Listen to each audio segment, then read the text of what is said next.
Hi சுகுடேஸ், இன்னைக்கு என்ன video பார்க்க போறீங்கன்னா இனிப்பு பணியாரம். அதாவது அம்மா வீட்டில் போட்டிருந்ததை நான் வீடியோ வந்து ஸ்நாக்ஸ் மட்டும் தான் காமிச்சிருந்தேன். எப்படி பண்றதுன்னு நான் வந்து அடுத்த வீடியோவில் சொல்றேங்க.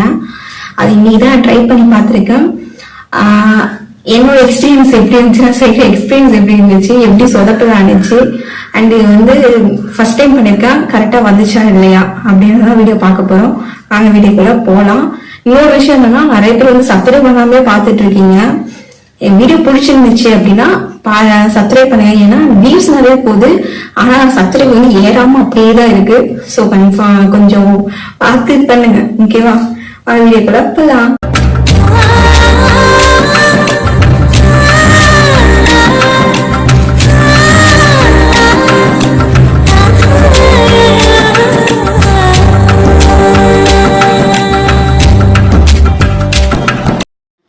குடீஸ், ஃபஸ்ட்டு வந்து ஒரு 100 கிராம் ரவையை எடுத்து ஒரு 1/2 hour முன்னாடி ஊற வச்சுருங்க.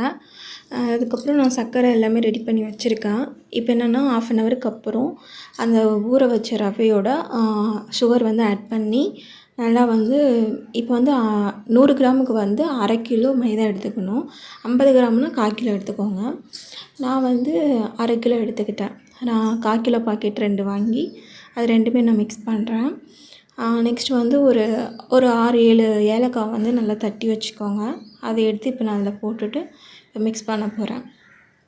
எனக்கு ஏலக்காய் எனக்கு போதும் 6-7, உங்களுக்கு எதுக்கு ஏற்ற மாதிரி பண்ணிக்கோங்க. இப்போ வாட்ரு போட்டு நான் நல்லா மிக்ஸ் பண்ணிகிட்ருக்கோம். இப்போ பார்த்தீங்கன்னா, ஐயோ இங்க படுத்துற நிமிஷம்னால தாங்க முடியலையே, தலை வலிக்குதா, தலை வலிக்குதே.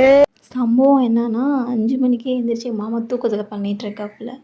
அதுதான் விஷயம். இப்போ பார்த்திங்கன்னா எந்த பதத்தில் வரணுன்னா, அந்த கெட்டியாக இருக்கலாம் அதெல்லாம் இல்லாமல் நம்ம இட்லி பதம் இருக்கு இல்லையா, இட்லி மாவு பதம், அந்த அளவுக்கு நல்லா வந்து அடித்து வச்சுக்கணும்.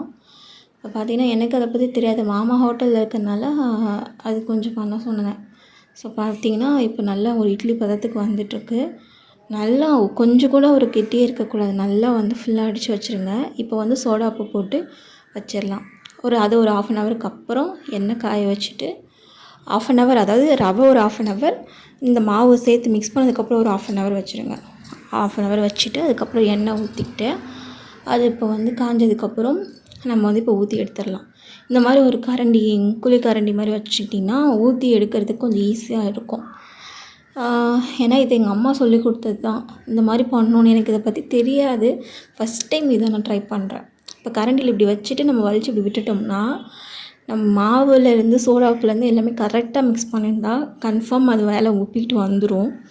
ஸோ எனக்கு பார்த்திங்கன்னா நான் கன்ஃப்யூஸ்லேயே போட்டேன், ஃபஸ்ட் டைம் ட்ரை பண்ணுறோம் இல்லையா, அதனால் கன்ஃப்யூஸில் போட்டேன். ஆனால் எனக்கு நல்லபடியாக தான் வந்துச்சு, நல்லா உப்பிட்டு வந்துருச்சு மேலே. பார்த்தீங்கன்னாவே தெரியும் நல்லா உப்பிட்டு மேலே வந்துட்டுருக்கு. வந்துட்டு எனக்கு ஓரளவுக்கு புதுசு புதுசுன்னு வந்திருக்கு. ஃபஸ்ட் டைம் ட்ரை பண்ணதுக்கு இந்தளவுக்கு வந்தது எனக்கு பெரிய விஷயம். ஸோ வந்துட்டு இப்போ பார்த்திங்கன்னா ஃபுல்லாக வந்து கலர் எல்லாமே சேஞ்ச் ஆயிடுச்சு. நம்ம யார் வம்புக்கும் போகிறதில்ல, யார் தும்புக்கும் போகிறதில்ல, நம்ம உண்டு நம்ம சோழி உண்டுன்னு போயிடுறது. ஸோ அதே மாதிரி நம்ம வச்சிருந்த மாவு எல்லாத்தையுமே போட்டு எடுத்துடலாம்.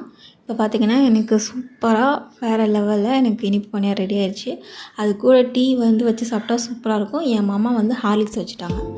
ஓகே செல்லக்குட்டீஸ், இந்த வீடியோ பிடிச்சிருந்தால் லைக் பண்ணுங்கள், ஷேர் பண்ணுங்கள், சப்ஸ்கிரைப் பண்ணுங்கள். பாய், நெக்ஸ்ட் வீடியோவில் பார்க்குறேன்.